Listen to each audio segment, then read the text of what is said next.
Hello and welcome. In today's video I'm going to demonstrate to you how to replace the key fob battery in this SEAT remote key fob.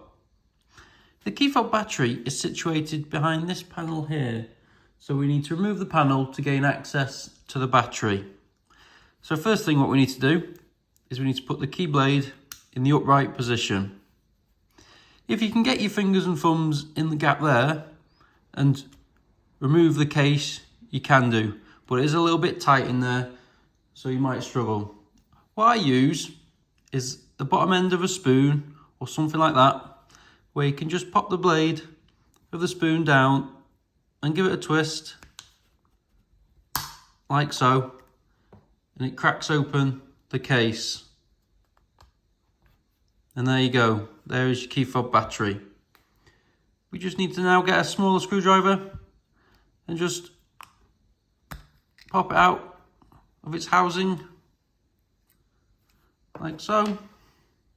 This key fob takes a battery with a part number of CR2025, like this one.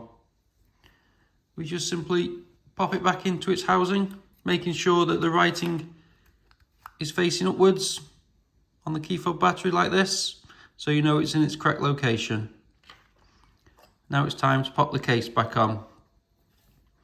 We always put this end in first and put them legs into the housing and just click it in place. And there you go. It's all done.